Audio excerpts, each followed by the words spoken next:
Imaginez un instant, une époque bien avant les pyramides, bien avant l'invention de l'écriture, bien avant même l'idée que l'histoire puisse être écrite. Une époque enfouie sous les cendres du temps, dissimulée dans les profondeurs des tablettes d'argile, des récits apocryphes et des murmures oubliés. Une époque où des êtres venus d'ailleurs ont foulé la terre pour une seule et unique raison: l'or. Ils ne sont pas des dieux au sens spirituel, mais bien des visiteurs, puissants, technologiquement avancés, déterminés. Leur mission? Extraire un métal précieux capable de sauver leur propre monde en déclin. Et dans cette quête, ils ont changé notre planète à jamais. Car de leur venue sont nés des géants au pouvoir mythique, les Néphilim. Et de leur structure, leurs lois, leurs guerres et leurs sciences, est née Sumer, la toute première civilisation humaine. Dans cette enquête haletante, nous allons lever le voile sur 445 000 ans d'histoire effacée, reconstituée à partir d'écrits anciens, de preuves archéologiques troublantes et de traditions orales codées. Vous allez découvrir ce que l'on ne vous a jamais dit dans les manuels d'histoire. Qui étaient ces êtres? Pourquoi avaient-ils tant besoin de notre or? Que s'est-il réellement passé entre eux et nous? Et si toute l'histoire de l'humanité avait été écrite par une guerre céleste? Préparez-vous à plonger dans un récit dense, fascinant, tissé d'ombre et de révélations. Et surtout, ne quittez pas cette vidéo. Chaque minute dévoile une pièce essentielle d'un puzzle millénaire. Si vous aimez explorer les vérités oubliées, les secrets interdits et les mystères profonds de notre origine, abonnez-vous dès maintenant à Essence des Mystères et likez la vidéo pour soutenir cette quête de la connaissance cachée. Maintenant, installez-vous confortablement, car ce que vous allez entendre va bousculer tout ce que vous pensiez savoir sur le passé de l'humanité. Bien avant que les hommes ne dressent des temples aux dieux, bien avant que les premières tribus ne comprennent la nature du feu ou la magie du mot parlé, la terre tournait lentement sous un ciel vide. Ce monde sauvage et majestueux n'était encore qu'un joyau brut. Mais au loin, dans un autre coin du cosmos, sur une planète nommée Nibiru, un compte à rebours invisible avait déjà commencé.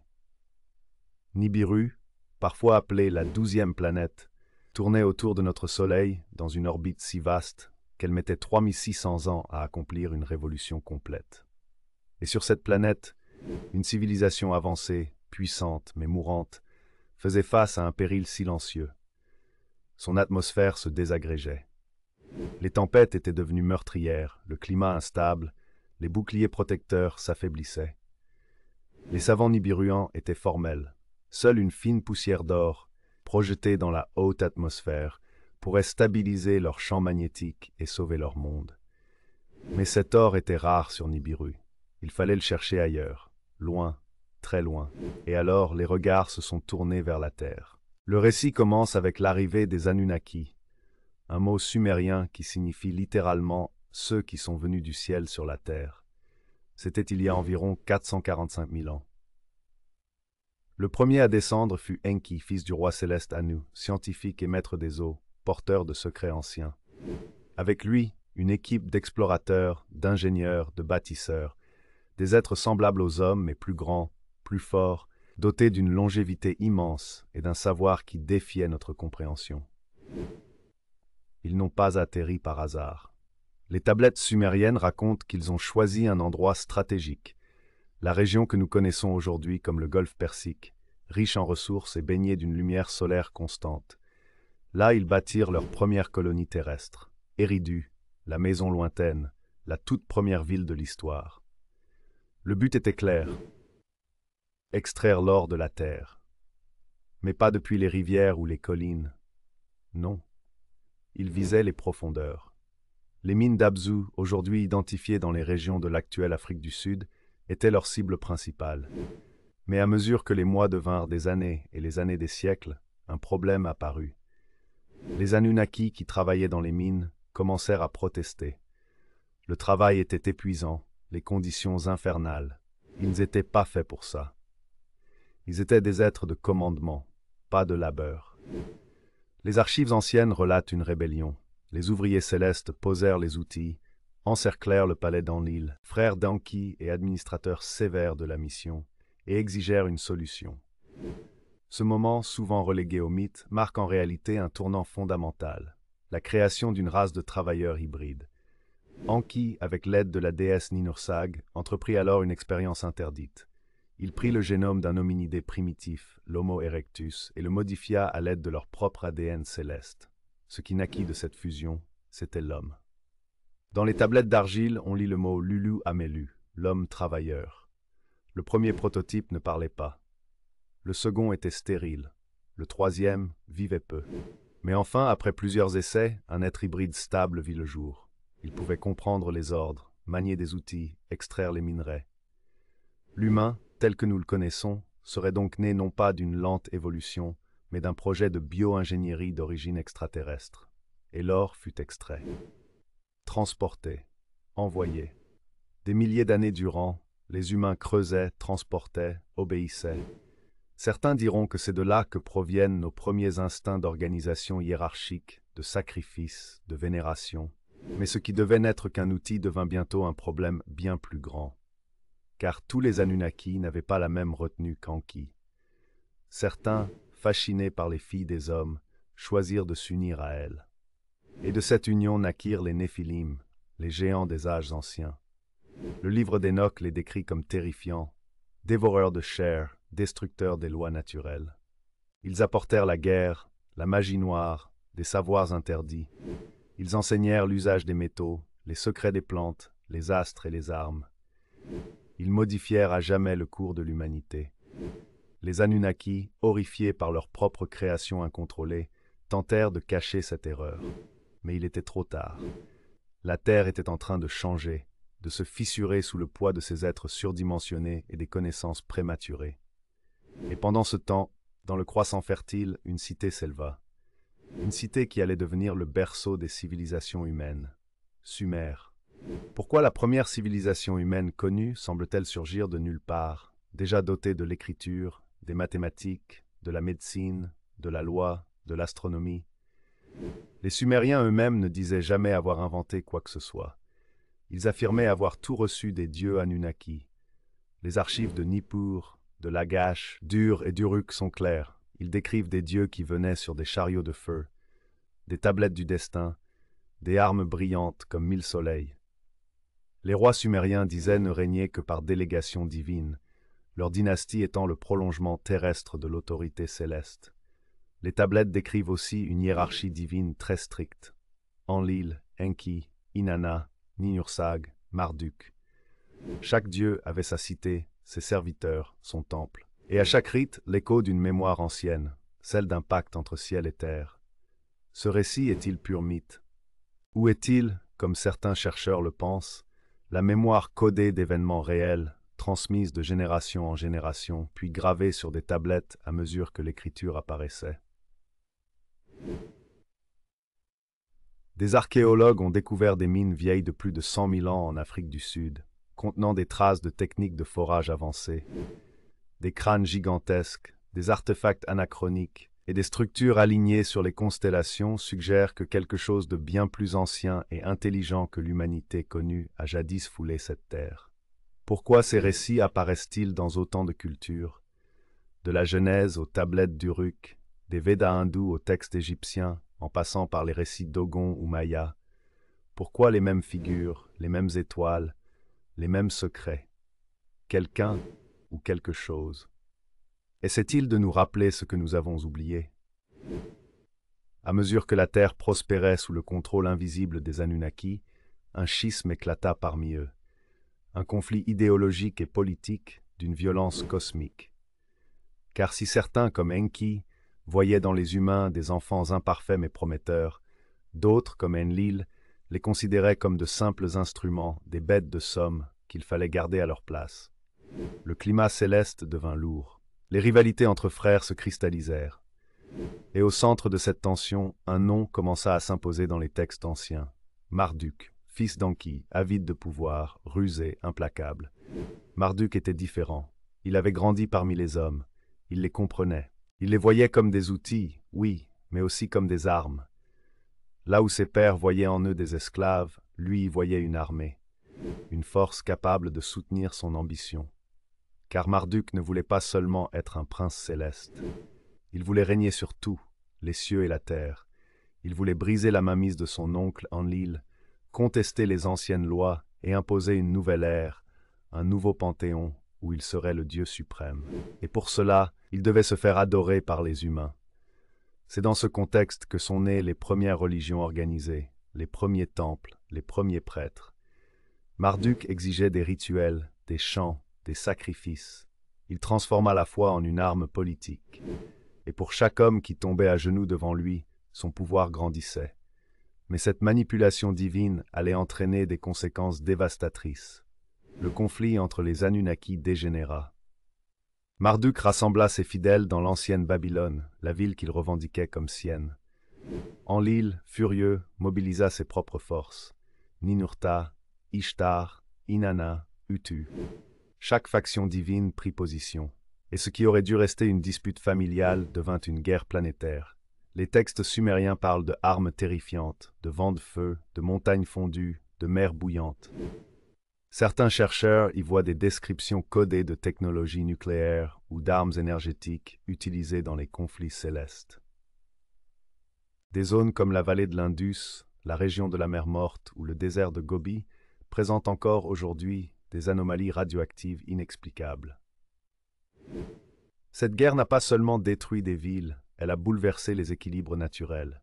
Les cieux se sont obscurcis, les récoltes ont cessé, les mers se sont mises à monter. Et alors, face à la menace grandissante, ils ont décidé d'effacer l'ardoise. Le mythe du déluge, que l'on retrouve dans la Genèse, dans l'épopée de Gilgamesh, dans les mythes babyloniens, hindous, grecs, nordiques, mayas et même chinois, n'est pas une simple légende morale. C'est le souvenir d'un cataclysme réel, planifié, approuvé, puis exécuté par les Anunnaki. Mais pourquoi? Parce que les humains, en se multipliant, devenaient trop puissants. Les Néphilim, ces hybrides géants nés des unions célestes, étaient devenus incontrôlables. Les hommes apprenaient trop vite, se rebellaient, défiaient leurs dieux. Marduk avait semé le germe d'un chaos que plus personne ne maîtrisait. Alors, lors d'un conseil céleste, la décision fut prise. Laisser les eaux submerger la terre et anéantir la création. Les Anunnaki s'envolèrent. Seuls quelques privilégiés, à bord de navires ou protégés dans des cavernes, furent épargnés. Mais Enki, fidèle à ses principes, ne pouvait rester passif. Enki avertit un homme, son fidèle, un roi pieux nommé Ziusudra chez les Sumériens, Utnapishtim chez les Akkadiens, Noé dans la Bible. Il lui transmit les instructions pour construire un vaisseau capable de survivre au cataclysme. L'histoire de l'arche ne serait donc pas une invention biblique, mais le souvenir codé d'un avertissement extraterrestre. Ce vaisseau, selon certains textes anciens, n'était pas un simple bateau. Il aurait contenu, en plus des animaux, des tablettes de savoir, des codes génétiques, peut-être même des machines célestes. Après des jours de pluie et de ténèbres, les eaux se retirèrent. Mais la terre avait changé. Le monde d'avant était perdu, et les survivants durent reconstruire. Après le déluge, les Anunnaki revinrent, mais leur mission avait changé. Leur objectif n'était plus simplement l'or, ni la domination matérielle, mais le contrôle total des récits, des souvenirs, de l'histoire elle-même. Ils établirent un nouveau plan, diviser les hommes en peuples, leur donner des langues différentes, instaurer des dieux rivaux, des mythes opposés. Le but, empêcher que les humains ne s'unissent à nouveau, qu'ils ne redécouvrent leur origine commune, leur pouvoir intérieur, leur héritage céleste.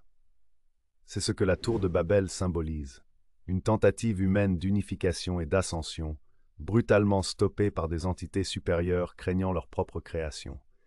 Mais tout n'a pas été effacé, car certains humains initiés ont préservé la mémoire. Dans des temples, des monastères, des grottes, des bibliothèques enfouies, ils ont conservé les traces de ces anciens jours. Les prêtres sumériens, les scribes égyptiens, les druides celtes, les brahmanes, les chamans andins, tous, malgré leurs différences apparentes, racontent la même histoire. Celle de dieux venus des étoiles, de géants nés du ciel, d'un grand cataclysme et d'un savoir sacré transmis à quelques élus. Certains symboles perdurent à travers les siècles. L'œil qui voit tout, l'arbre de vie, le serpent ailé, le disque solaire, le déluge. Pourquoi ces motifs apparaissent-ils chez des peuples séparés par des océans? Pourquoi tous parlent d'un même âge d'or, suivi d'une destruction, puis d'un recommencement? parce qu'ils se souviennent. Les récits modernes parlent d'évolution, de progrès, de rationalité. Mais si notre mémoire collective avait été volontairement effacée, si nos ancêtres savaient et que nous avons oublié, des chercheurs comme Zecharia Sitchin, Eric von Däniken, Mauro Biglino ou Anton Parks ont tous mis en lumière, chacun à leur façon, une histoire parallèle, étouffée, moquée, mais terriblement cohérente. Et si tout cela était vrai? Et si les Anunnaki étaient réels? Et s'ils revenaient bientôt? Après le déluge, la Terre n'était plus la même. Les montagnes s'étaient effondrées, les continents avaient changé de visage, les hommes erraient comme des enfants sans mémoire. Mais ce n'était pas un hasard. C'était un reformatage planétaire, une réinitialisation totale décidée par les Anunnaki. Mais pourquoi tant d'efforts pour effacer le passé? Pourquoi vouloir reconfigurer la mémoire collective de l'humanité? Car dans ce passé se cachait une vérité capable de libérer l'homme de tout joug. Une vérité sur ses origines célestes, sur le pouvoir enfoui dans son ADN et sur le rôle qu'il devait jouer dans l'univers. Une vérité que les dieux de chair et d'os, devenus tyrans invisibles, craignaient plus que tout. Et pourtant, malgré toutes les tentatives pour dissimuler ce savoir, certains fragments ont survécu, dans les pierres, dans les étoiles, dans le sang. Les premières grandes civilisations d'après-déluge surgirent comme par magie. Les Sumériens avaient disparu, mais leur empreinte s'était déjà déposée sur l'Égypte ancienne. En vérité, Kemet, nom originel de l'Égypte, était une continuation codée de la science des Anunnaki. Les pharaons affirmaient tous être descendants des dieux, héritiers directs d'êtres venus d'en haut. L'ordre cosmique égyptien, la Ma'at, n'était pas une simple philosophie morale. C'était un équilibre transmis depuis les cieux, un écho du pacte ancien.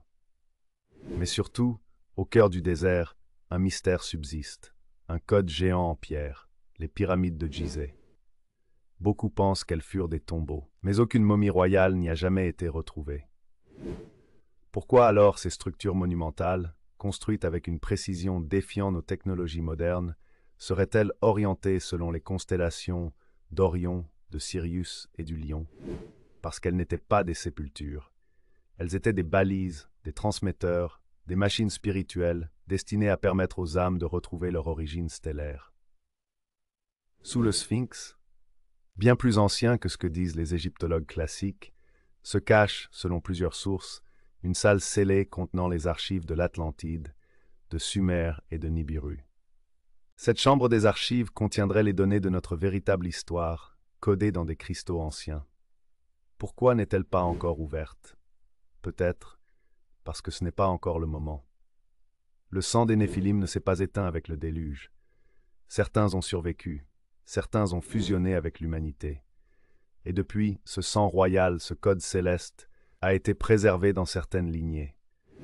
C'est ce que signifie le concept de sang bleu chez les rois d'Europe. C'est ce que cache la quête du Graal, non pas un calice, mais une lignée.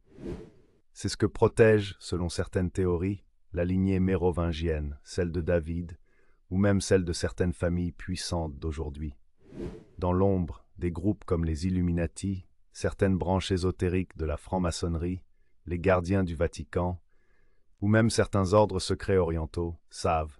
Ils savent que l'homme possède un potentiel d'éveil immense, qu'il peut communiquer avec le cosmos, ouvrir son ADN à des fréquences supérieures, accéder à des dimensions interdites. Mais ils savent aussi que tant qu'il est distrait, divisé, contrôlé par la peur, il restera docile, inoffensif, endormi. Et pourtant, les signes sont là. Chaque jour, des hommes et des femmes reçoivent des visions, des intuitions, des rêves étrangement précis. Certains parlent des étoiles, d'autres voient des civilisations disparues, des êtres de lumière, des scènes d'un autre âge. Ce ne sont pas des fantasmes, ce sont des mémoires profondes qui ressurgissent. Les enfants indigo, cristal, arc-en-ciel, dont les caractéristiques dépassent les normes neurologiques habituelles, pourraient être les porteurs de la mémoire céleste oubliée. Les crop circles, malgré les canulars, montrent souvent des symboles complexes correspondant à des équations, des géométries sacrées, des constellations. Certains chercheurs pensent qu'ils sont des messages de nos créateurs, une tentative de réveil collectif. Et surtout, le retour cyclique de Nibiru, tous les 3600 ans, pourrait annoncer un point de rupture imminent. Un moment où la vérité éclatera, qu'on le veuille ou non. La prophétie sumérienne raconte qu'un jour, les dieux reviendront. Pas dans un sens religieux, mais physiquement. Peut-être en vaisseau, peut-être dans une forme vibratoire que seuls ceux ayant l'œil pourront percevoir. Mais ce retour dépend d'une chose, le niveau de conscience de l'humanité. Si nous restons divisés, dans la peur, dans la matière, ils viendront comme dominateurs. S'ils trouvent une humanité éveillée, unifiée, prête, alors le retour ne sera pas une invasion, mais une réintégration. Le jugement ne sera pas un tribunal, mais un miroir cosmique. Et si les Anunnaki, malgré leur supériorité technologique, avaient compris trop tard que l'homme possédait quelque chose qu'eux avaient perdu, une capacité à évoluer spirituellement, à ressentir, à créer, à aimer au-delà du biologique. Et si la véritable expérience n'était pas la création de l'homme pour l'or, mais le test d'un nouveau modèle d'être cosmique. Et si tu étais, toi aussi, porteur de cette graine divine? L'ADN humain contient des séquences encore inexpliquées, qualifiées de junk DNA, ADN poubelle par la science. Mais certains généticiens indépendants pensent qu'il s'agit d'un code verrouillé qui ne s'active que sous certaines conditions de fréquence, d'énergie ou de conscience. Et si ce code s'activait bientôt? 445 000 ans d'histoire, des dieux venus du ciel pour l'or, des géants, des guerres, des civilisations effacées, un déluge, des pyramides, des lignées cachées, un retour annoncé, un éveil imminent. Ce récit que l'on appelle mythe pourrait bien être le miroir d'une réalité plus vaste, codée dans les symboles, les temples, les étoiles et dans toi-même. Rien n'est figé, tout est en train de revenir à la surface.